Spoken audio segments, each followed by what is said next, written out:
How's everybody doing tonight? Good. I'm a firm believer that the course in our life is often guided by our mentors and friends, and maybe even an incident that has happened in the course of our lifetime that may have changed the road that we follow. When I'm out traveling and speaking or meeting friends for the first time, the first question that always comes up is, how did you become a public speaker on LGBT civil rights? Always, the first time. And then after I tell them, they go, well, what do you really do for a living? Not, I can't make a living at it or something. So, anyway, with that said, I started when I was in college, and I was kind of thinking about this before I came up. It was interesting, somebody said, well, what was the first speaking gig? And I was in belonged to a gay group in school, and they said, well, do you want to speak in front of a sociology class? And that was my first gig, and you have to understand this. The name of the class was called Social Problems. And it felt like I was in kind of a recovery group, because we had to go up and say our name and our major, and then we go, hi, Greg. You know, like you got to do it. So, yeah, see? But what really kind of kicked me to do what I'm doing is from 1996 to 2003, before I moved to Chicago, I worked in student affairs at a college in northern Michigan, and one of my jobs was I was director of a lecture series, and I met some really incredible people. So much that there's three individuals that I call the three women in my life, and if I'm going to speak about them, I also have to tell you about a student that totally rocked my world. The first person I want to tell you about I met in '96, and her name is Jeannie-White. Now, if that name doesn't sound familiar, I will tell you who her son was, and her son was Ryan White.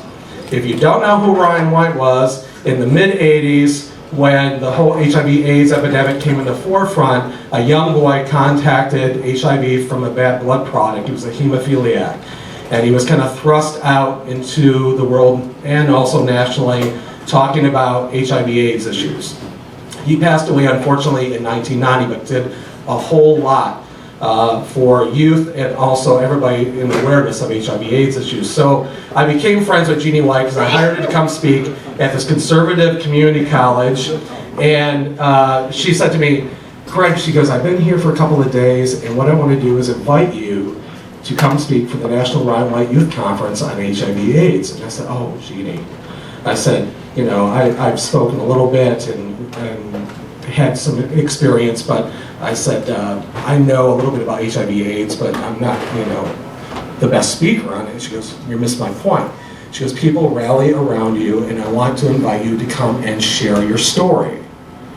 So after a lot of coaxing, I finally came, and I spoke at the Hotel Intercontinental at a luncheon. This is 1997 for Jeannie-White for the National Ryan White Youth Conference. I got a standing ovation, and it clearly kind of opened my eyes. And she proved to be a great mentor for me. The second woman I absolutely adore, and I keep in touch with her often, is Dr. Ruth Westheimer. Now, if you don't know who Dr. Ruth is, how many of you know? Let me raise your hand. This is one of my favorite stories. I hired Dr. Ruth to come and speak at the lecture series, and we hit it off immensely. Now, Dr. Ruth, back in the day, she is a sex therapist and a psychologist. And I remember when my brother and I were younger, she had a radio show out in New York City called Sexually Speaking with Dr. Ruth. It came on at midnight because we can't talk about the naughty bits, you know, during prime time hours. So she was on, and we used to listen on this AM radio upstairs in our house, and our parents were downstairs, and we felt so naughty because we were hearing about like vaginas and penises and masturbation, and all these people call up, and some of them were great, some of them were like crazy, and I loved it. Well, anyway, I hired her to come. She's 4'7", she is still alive, she's 87 years old, and wonderful. So, had the lecture series, it was packed. And so the next morning at 5 a.m., I had to take her to the airport, Pellston, Michigan Airport. So don't think O'Hare, please. It's kind of like you pull in the driveway and there's the airport. You know, can move the cow and the deer out of the way. So 5 a.m. I pick her up, and the college van was a little bit higher, so I didn't want to grab her inappropriately to get her into the van. And I got her into the van, and my coffee's riding shotgun, and I got Dr. Ruth with me, okay? And we had talked, and she was just wonderful. And she was as alert and lively that morning at 5 a.m. as she was the night before. So we're driving in the van, and it's dark, and I'm tired, and stuff. I think, wow, that was such a great time last night, and my president at the college is going to be happy because we're going to be above the fold in the paper. That was the key thing, So Dr. Ruth starts laughing in the van, and she goes, hee, hee, hee. And I'm driving, I look over, and I'm like, what is going on with her? And then I'm driving, and then another mile goes by, she laughs again.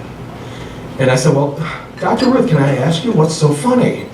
And she goes, oh, Greg, I'm just thinking. Okay.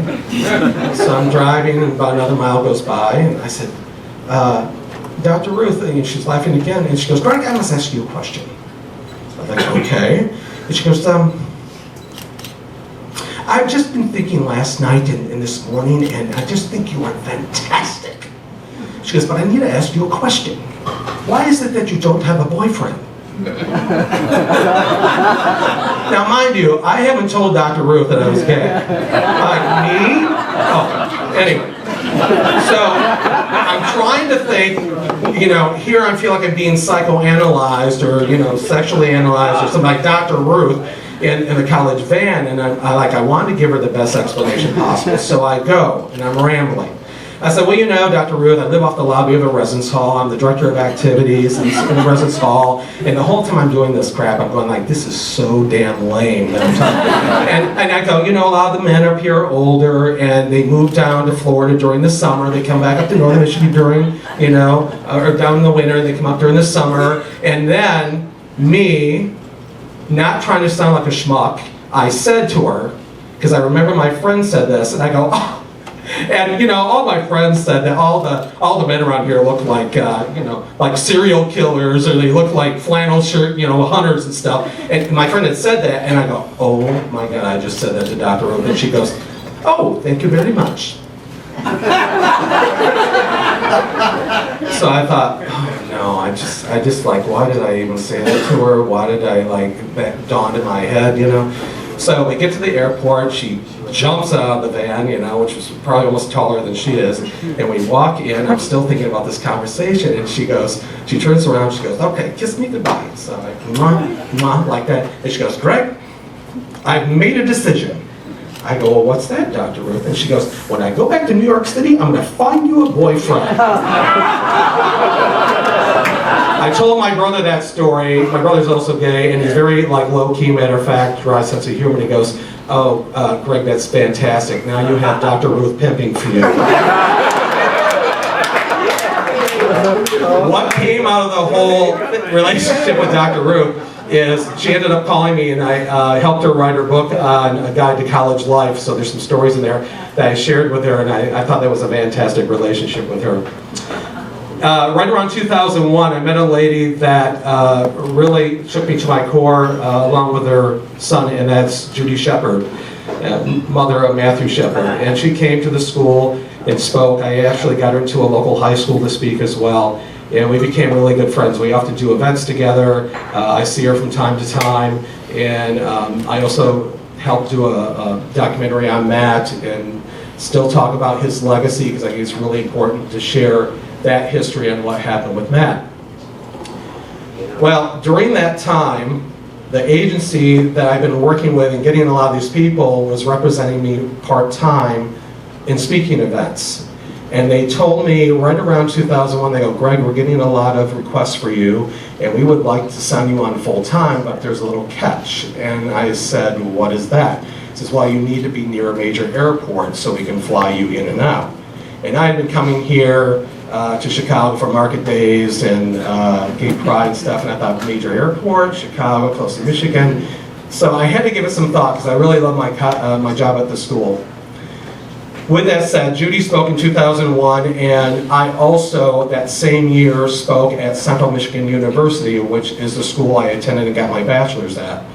And it was a fantastic event. A year later, in 2002, Judy had gone to Central Michigan University to speak, and I got a call from her. She said, Greg, I'm going to be at your school. I would like to have you come and be part of like a reception for me, and would you mind introducing me to the crowd? I'm like, oh my, right on, that's great, I'm so honored. I drove down, talked to my friend Tim, who was in our little theater group back in the day, still lived in Mount Pleasant, Michigan, where Central Michigan is at, and went to the reception, and Tim came with me to the event. It was packed, and you have to remember, it was shortly after, a few years after Matt had been killed on the fence in Laramie, so it was still fresh in the minds, and people were really proactive in engaging anti-hate and everything at the time.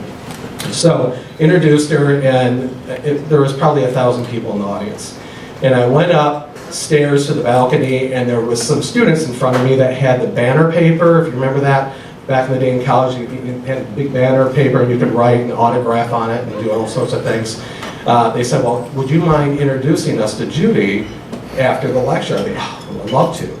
So, not a dry eye in the house, everybody was really moved, and I loved it, and we were going back downstairs through the auditorium, and we're walking through, and I'm bringing the students, and Tim's with me, and Tim goes, there is somebody over on the left-hand side over here that's trying to get your attention. And the girl was going, Greg, Greg, this little red-haired girl, like, Greg, and I was like, hey, hello, you know, I didn't know who it was.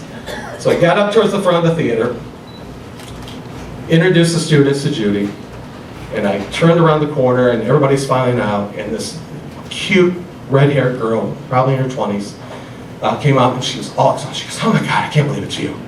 And I said, do I know you? And she goes, no. She goes, I came to your lecture a year ago. You were here, right? And I said, yeah. She goes, oh, I thought it was you. And I said, well, thanks for coming to the lecture last year. And she goes, well, I'm not finished yet.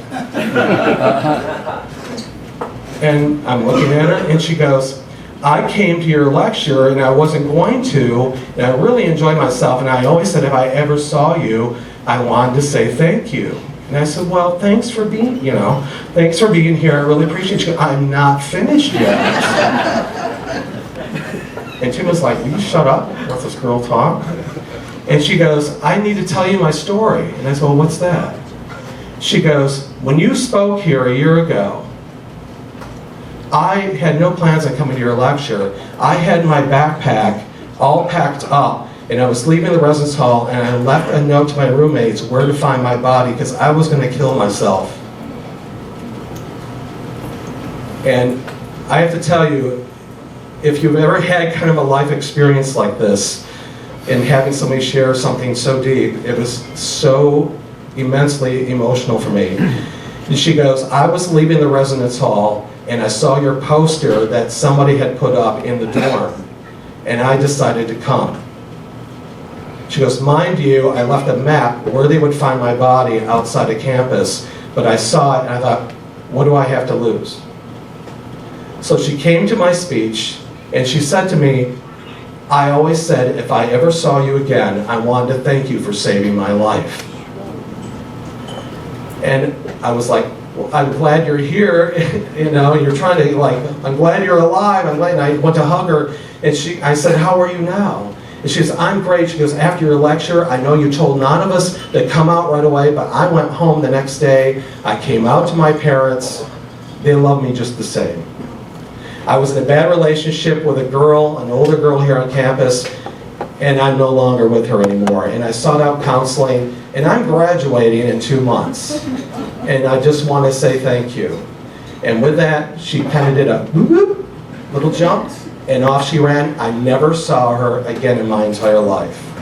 And Tim grabbed my hand and said, if that does not tell you what you should be doing for the rest of your life, you are a dumb son of a bitch. And I will tell you, we have moments that come into life, but that totally changed me as a man. It totally changed the impact of my career. And if I could take from one of my favorite Robert Frost poems, I chose the road less traveled, and it has made all the difference. Thank you.